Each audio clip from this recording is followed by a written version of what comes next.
Olá, arteiros e arteiras, meu nome é Creuza, da Ateliê Arte em Duas, canal Arte em Duas. Originalmente, nossa série de passo a passo do canal, nós tínhamos a intenção de trazer, após o caixote, o oratório Ana. Mas enquanto eu realizava essa peça, eu sentia a necessidade de voltarmos ao básico.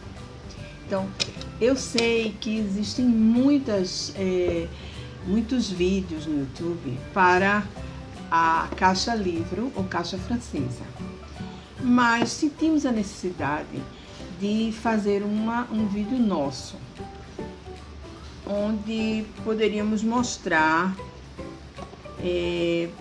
passos comuns e básicos da cartonagem e que pudéssemos posteriormente fazer referência a esse vídeo e assim tornar os outros vídeos menos longos e menos cansativos. Além disso, eu trarei também nesse vídeo uma explicação mais ampliada sobre as ferramentas e materiais usados em cartonagem.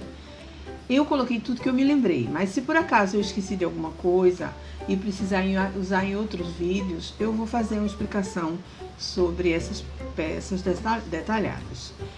As medidas dessa caixa, elas vão estar no álbum Medidas e Moldes da nossa página do Ateliê Arte em Duas no Facebook. Aí embaixo no bloco de informação vai ter um link que vai levar vocês para esse álbum e assim vocês vão poder pegar as medidas.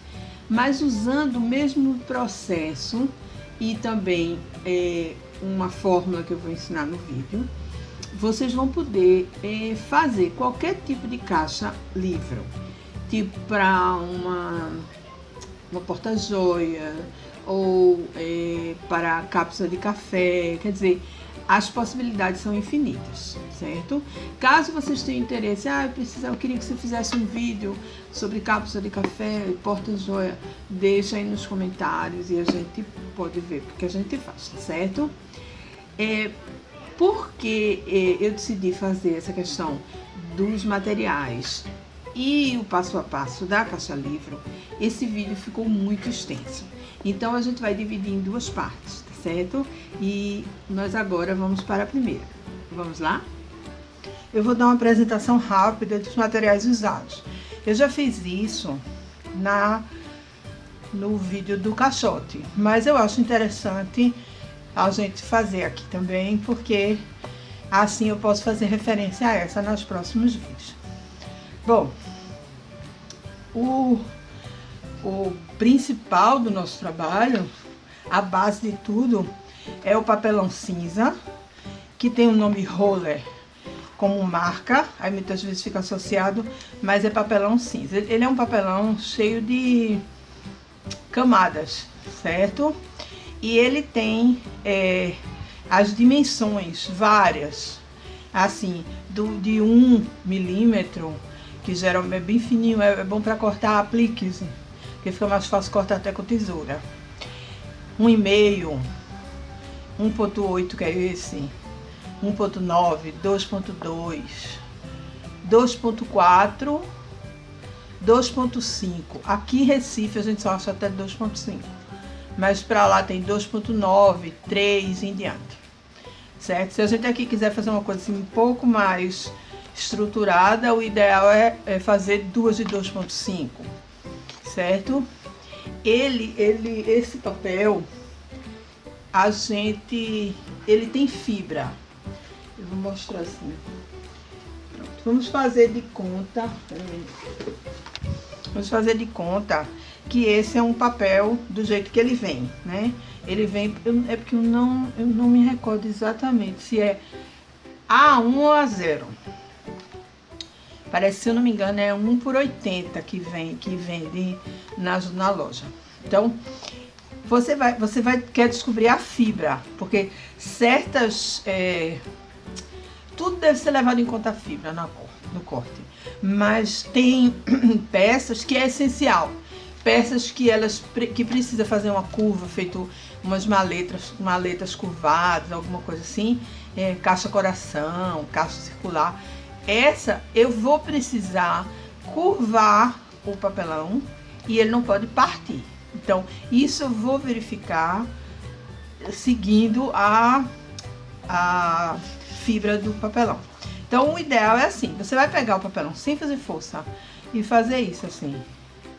Tá vendo como ele vai sem força?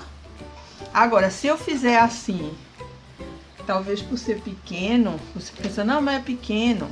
Mas se eu fizer assim, no mais largo, ele não vai, tá vendo? E se eu forçar, ele vai quebrar. Ele não curva. E se ele curvar um pouquinho, e você já começa percebendo que ele vai rachar. Então, a fibra do papel é essa. Então, se eu quiser cortar para uma maleta, alguma coisa circular, esse é essencial que eu corte nessa fibra. E se eu vou fazer colar, digamos, eu vou fazer uma prateleira, né, possível, ou um gaveteiro grande, uma peça grande. Então, e eu só tenho 2,5 feito aqui. Então, eu pego essa que é a gramatura, que é a fibra, e faço isso. Porque isso vai, colo assim. Se eu quero colar duas para dar firmeza, eu colo invertendo as fibras, porque aí uma vai impedir que a outra curve, que abra e que parta, certo? Então, outro papelão, né, que é usado também, pode ser usado inclusive para fazer a peça, e é muito comum usado em bolsas. É o papelão couro, que é esse aqui, certo? Para nomear ele, para a gente saber a dimensão dele, a espessura dele, ele funciona ao inverso do papelão cinza. Papelão cinza 1.1, 1.5, 1.7 e em diante. Quanto maior a numeração, mais grosso, porque na verdade esse valor é a espessura, 1 milímetro, e assim por diante, certo? O papelão couro é o contrário. Eu não sei, até vamos fazer uma pesquisa sobre isso, porque eles nomeiam assim. Mas esse aqui, tá vendo esse aqui? Esse é o 100. Olha como ele é maleável, certo? Ele é muito maleável. Ele tem, inclusive, também a questão da fibra. Aí você vê que é um pouquinho mais. Mas olha como até a parte que não é fibra ainda é mais maleável do que o cinza, certo?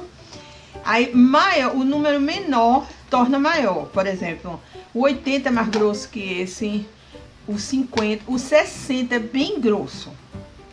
Então, quanto menor a numeração, mais espesso é o papelão couro, certo? O papel que a gente trabalha para o acabamento, tem gente que usa duplex, eu assim realmente eu nunca usei, eu sempre usei o papel cartão. Esse tem 250 gramas, certo? E a face branca, por quê? Quer dizer, não é indispensável que seja a face branca, mas porque a face branca não vai alterar a cor do tecido embaixo. Tá vendo que a gente até vê, eu não sei se dá pra ver, que a gente vê uma sombra do tecido aqui. Se eu usasse um papelão de outra cor, talvez até o cinza, ele dê um tom um pouquinho diferenciado, não dá não. É muito pouco, porque o tecido é um pouco mais grosso.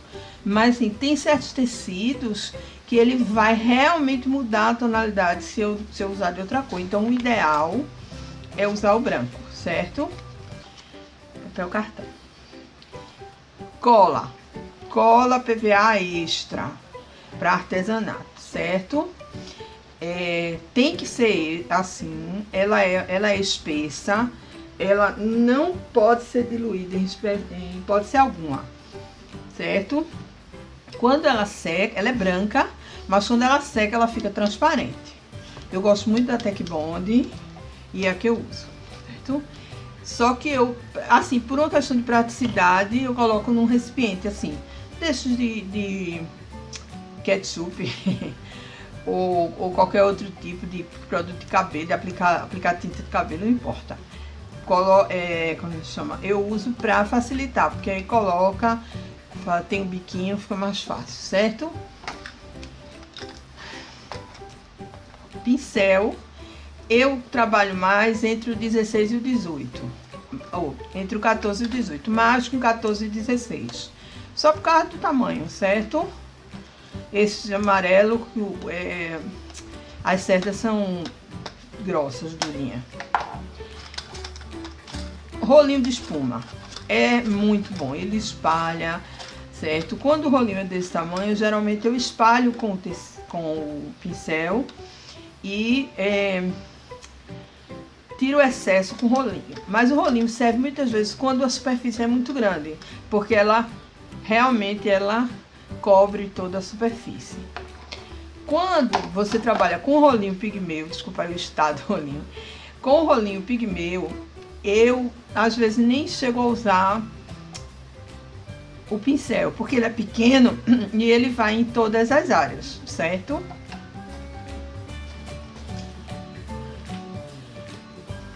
Espátula de plástico, dessa que você encontra em loja de material de construção. Custa entre uns 50 a 3 reais, dependendo do tamanho. Eu geralmente tenho mais de uma, que é danado para perder quando a gente tá trabalhando. E gosto, assim, eu não sei trabalhar sem ela. Tem gente que faz, mas eu prefiro trabalhar com ela. Se você não tiver, não deixa de fazer. Tem algum cartão de crédito velho em casa? Pode usar, que faz o mesmo efeito, certo? Tesouras. Quando eu digo no plural, é porque é de essencial importância que você separe. Uma para tecido e outra para papel. Se você cortar com essa tesoura de tecido o papel, ela vai cegar, certo? A gente já trabalha com cola e termina, olha, não sei se dá para notar, a tesoura vive cheia de cola, já é um trabalho, já vivo tendo que afiar. E se eu misturar com a de papel, aí pronto, já viu, certo? Que dependendo da dimensão do papel cartão, do papel cinza, ele fininho de eu corto com tesoura. Então, eu não posso, eu tenho que separar mesmo, elas são separadas, certo? Eu gosto de fazer as medições com régua transparente, mas isso sou eu, cada um tem sua maneira de trabalhar, certo? Mas quando eu vou cortar, o ideal é usar ela de metal. Por quê?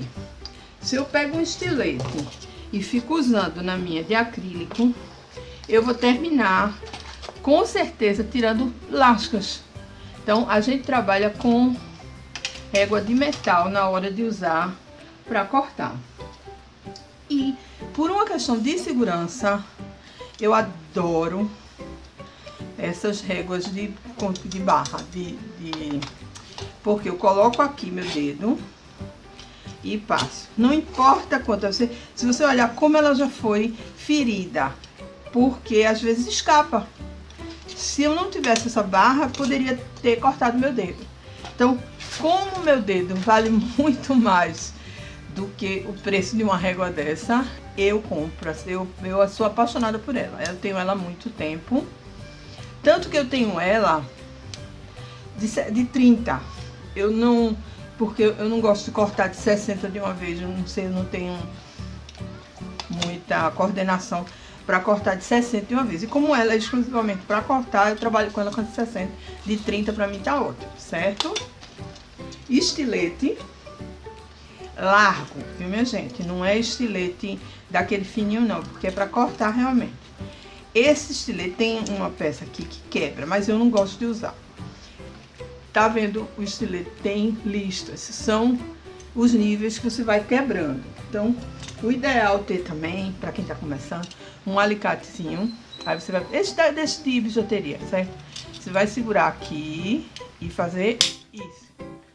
Cortou. O estilete é um estilete novo, afiado novamente, certo?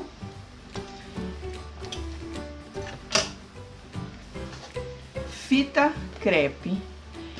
É assim, entre cola e fita crepe são assim, ferramentas essenciais para trabalhar com cartonagem, certo? E eu aconselho quem vai seguir comprar o dispenserzinho, porque facilita muito. Você não só precisa de uma mão, certo? Então, aí aproveitando isso, quando eu corto o estilete, não jogue isso no lixo, para não ferir ninguém, nem o carteiro, nem o lixeiro. Eu coloco a crepe assim.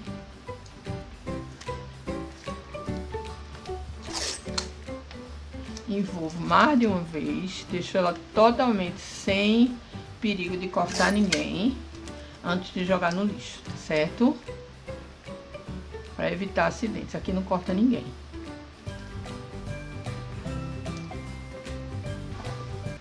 Tem também as réguas de encadernação, que são essas aqui.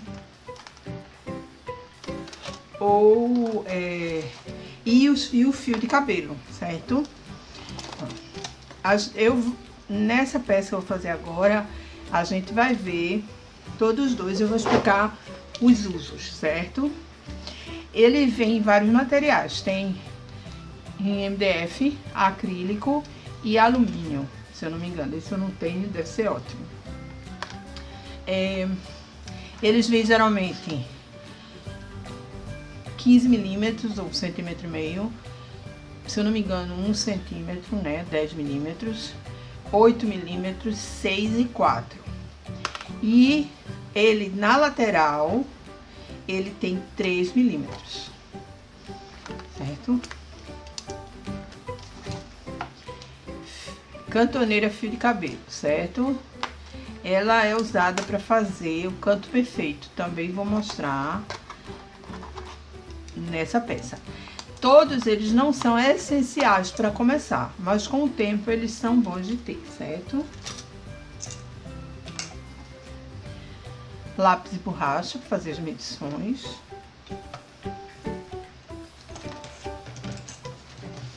Junto com a régua é bom ter uma treinazinha, porque quando a gente vai fazer alguma medição curva ou partida, né, com quinas, ela é melhor do que uma régua, né? Cortador circular não é essencial, mas se você eu particularmente uso muito pouco. Eu tenho usado mais depois que comecei o canal, mas ela é prática e tal, mas a lâmina é cara. Aí como ela cega muito facilmente, aí fica difícil para manter, né? E se você usa o cortador circular, o estilete é necessário, mas o cortador circular é imprescindível, porque se usar o cortador circular sem ser na base de corte, ele seca bem mais rápido, certo? A base de corte, certo? Ela vem toda, nem todas, mas a maioria vem assim milimetrada, ajuda muito na hora de cortar. Muitas vezes você não precisa nem medir, você vai, coloca na tábua, você já sabe que é para cortar naquele determinado local, certo? Então, ela é bem prática. Essa aqui é tamanho A4, que eu comprei justamente para botar nessa minha pasta, certo? Mas ela tem o tamanho A3, certo? Olha como tá feinha. O tamanho A3 é boa. Tem tamanho A2, que é uma que eu tenho vontade de comprar, provavelmente. Está na minha lista. E assim por diante, certo? Tem quadrada também. Quer dizer, vai para todo gosto. Quantos tem aqui, olha. Isso aqui é a serrinha de pé, tá vendo? Mas pode ser de unha também, até uma serra daquelas de trabalho em construção civil, essas coisas. Por quê? Quando eu corto no papelão, o ideal é se deixar alguma rebarba, alguma coisinha que não, tá vendo? Ficou tudo perfeito, você vem e dá uma polida com essa lixa, que essa aqui ajuda muito, porque essa aqui é EVA aqui dentro, né? Fica bem mais seguro para pegar, certo? Então ele é bom ter. Como a maioria não é essencial, mas é bom, certo? Olha, isso aqui é um agulhão, ou tem gente que chama ferramenta auxiliar de costura. Por sinal, ela tem outros modelos também, certo? Que é bem fina, tem uma que vai aumentando. Aqui é mais grosso, aqui é mais fino. Se você precisar fazer qualquer furo para colocar qualquer peça, uns cravozinhos que são legais, mais tarde a gente vai ver quem não faz, bailarina. Então, ele é muito bom. E ele eu acho que para quem está começando, é bom dar uma olhada e comprar, porque vai precisar logo. E esse é o mais básico e simples para quem vai começar a furar, certo? Porque tem também, feito esse aqui, olha. Esse aqui, ele fura em mais de uma dimensão. Ele é esse negócio fura couro, mas fura o roller também, sem problema. O papelão cinza, sem problema. Vou até empurrar aqui, ó, para cair tudinho, tá vendo? E aqui ele colocou aqui. Deixa eu mostrar pra vocês.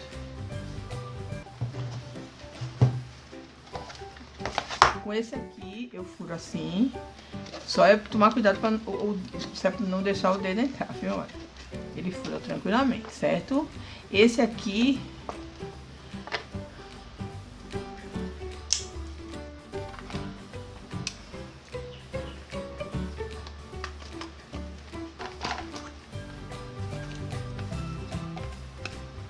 Tá vendo? E tem... Esse aqui já é mais caro que esse. E esse aqui é mais caro que todos eles. Isso aqui é uma ferramenta importada. Ela, além de furar, ela coloca ilhóis e rebite. Aqui, ó. Certo? De um lado de um tamanho, do outro lado de outro, certo? Então, com o tempo, eu tenho as três, porque pra mim todas as três têm a sua utilidade, certo? Não só essas, como eu também tenho o balancinho, certo? O balancinho é uma ferramenta muito interessante, vale a pena para quem vai iniciar, porque o balancinho em si é isso, certo? Aí vocês estão vendo que o ideal é prender ela na mesa ou numa superfície de madeira. Eu usei essa tábua de carne, certo? Então, essa é a estrutura do balancinho. E você compra as matrizes. Essa aqui é para ilhóis, certo? Essa aqui é para ilhóis. Eu tenho para botão de pressão, para cobrir botão, para rebite.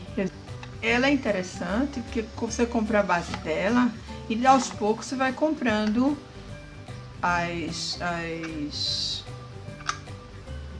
as matrizes, que eu chamo, para o que for lhe interessando. De maneira nenhuma vale a pena você comprar tudo de uma vez. Assim como quem está quando eu digo começando, é quando você já tem uma ideia de que é isso que você quer, trabalhar com cartonagem. Então ele ajuda muito, porque aos poucos você vai colocando uma coisa ou outra, comprando, vai aprimorando o seu artesanato, as suas peças, certo? Então, eu gosto muito dela, vale muito a pena ter. Além da cola branca, eu uso muito a cola instantânea para algumas peças, né? Algumas coisas assim, colar elástico, colar fita por dentro, né? Tudo escondido, porque senão mancha.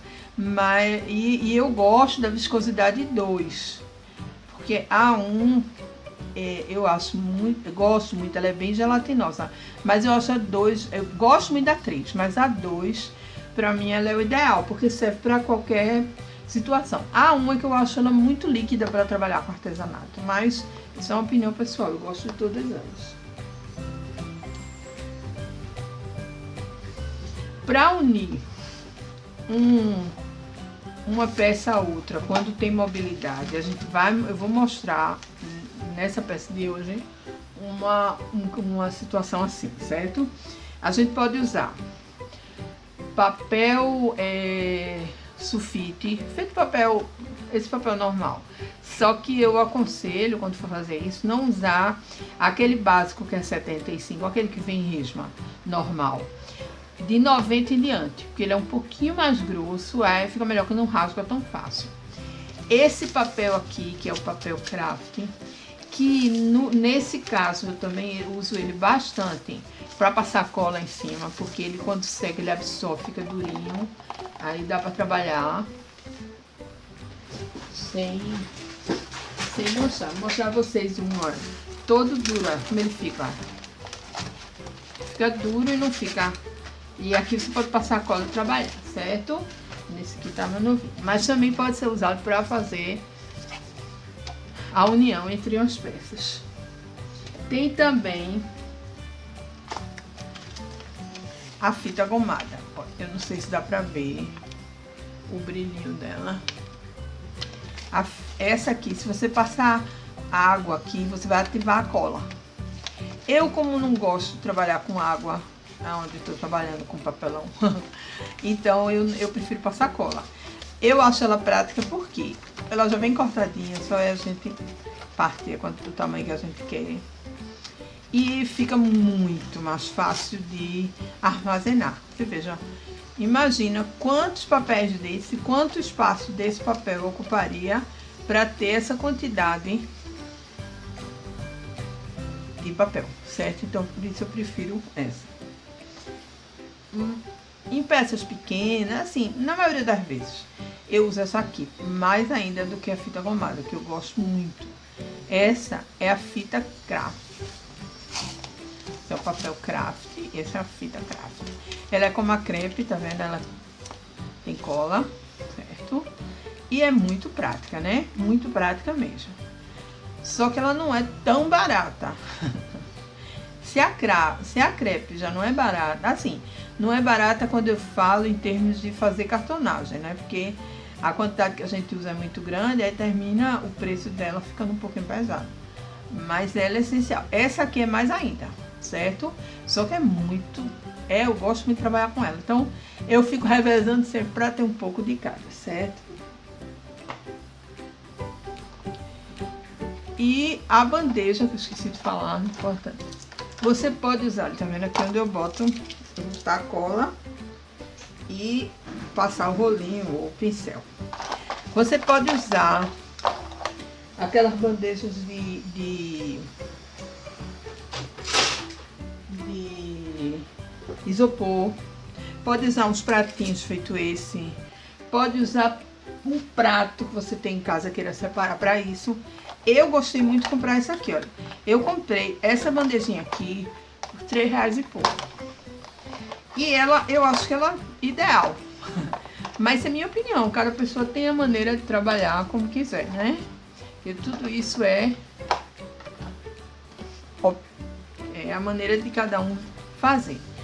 E a gente suja muito a mão de cola na cartonagem, demais.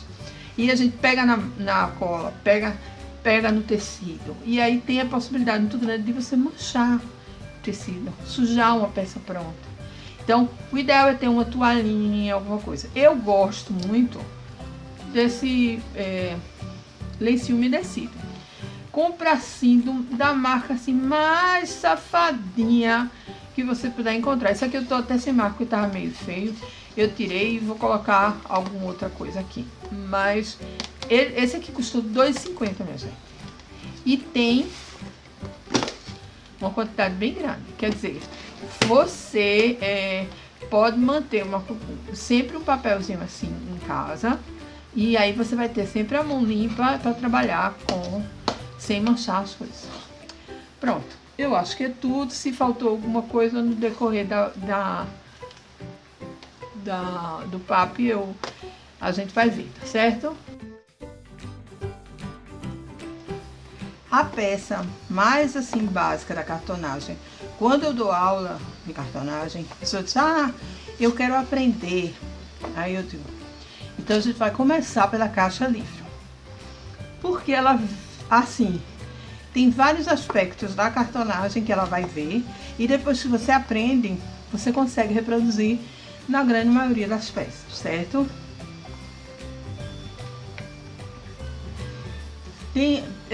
O nome é caixa livre ou caixa francesa, porque na verdade a cartonagem é uma arte francesa, certo? Se você chegar na internet, no Google, e procurar cartonagem, eu vou botar o nome para você procurar, certo? Em francês.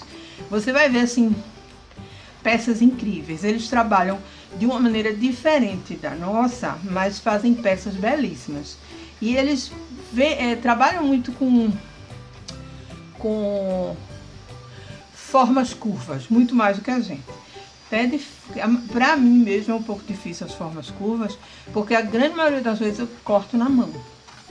Então fica difícil você trabalhar na mão com formas curvas perfeitas, certo? A caixa livre. Quando você vai idealizar uma caixa livre, você tem que imaginar o que você quer guardar dentro. Idealizar o fundo. Você imagina, aqui tem 10 por 10. Então, a partir daí você faz todos os cálculos para saber o tamanho das outras peças. Tem um site, tem uma pessoa assim, muito legal na cartonagem, o nome dela é Erika Souza, da Mão e Arte, e ela idealizou no site dela tem uma calculadora, onde você bota a largura, comprimento e altura de sua caixa, e ela vai fazer todos os cálculos. Você dá a largura e o comprimento da base que você quer, e você dá a altura que você quer que a caixa tenha, e a espessura do papelão, e ele vai fazer todos os cálculos e dá para você os valores da peça, tudinho, de acabamento, tudo, certo? Então vale a pena. Eu vou deixar aí no box de informação o link para a calculadora, ou pelo menos para o site dela, e você vai ver, fica muito fácil, faz qualquer tamanho, certo? Agora, se por acaso você está num lugar, tá sem internet, está querendo fazer as medidas, tem uma maneira de fazer, tem umas fórmulas que a gente fala fórmula, dá logo medo, né? Mas não precisa. É muito simples, certo? Aí você vai ver assim, base é a largura pelo comprimento, certo? Eu vou falar lateral menor e lateral maior, mas eu explico daqui a pouco, tá certo? Lateral menor tem o comprimento, já tá assim, né? Assim. O comprimento pela altura. O comprimento pela altura. A lateral maior, a largura, mais 2 vezes a espessura do papelão, vai ser o comprimento, a largura da base, mais 2 vezes a espessura do papelão. É essa dimensão aqui, pela altura. Esses fórmulas todos estão aí embaixo no box de informação. Precisa se aperrear. Se por acaso vocês não entendi, deixa aí a informação, deixa aí na observação embaixo e eu tento explicar, tá certo? A tampa dela, ela vai ter a largura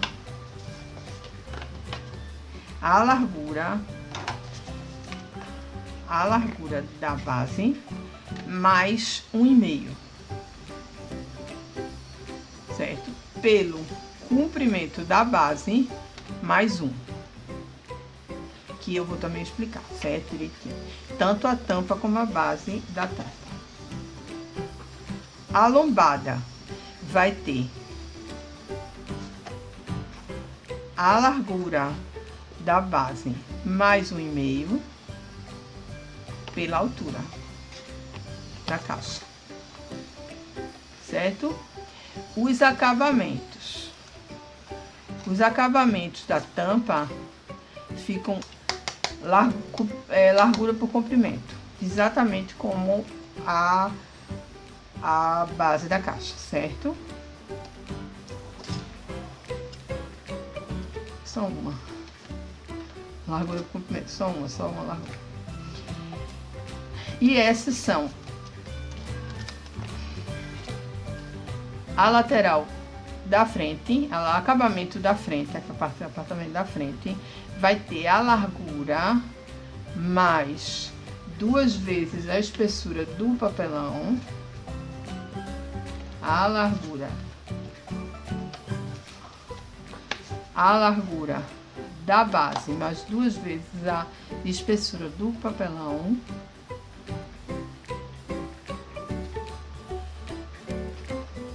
pela altura da caixa mais menos 1 milímetro, tem que ter 1 milímetro a menos que a espessura, que a altura da caixa.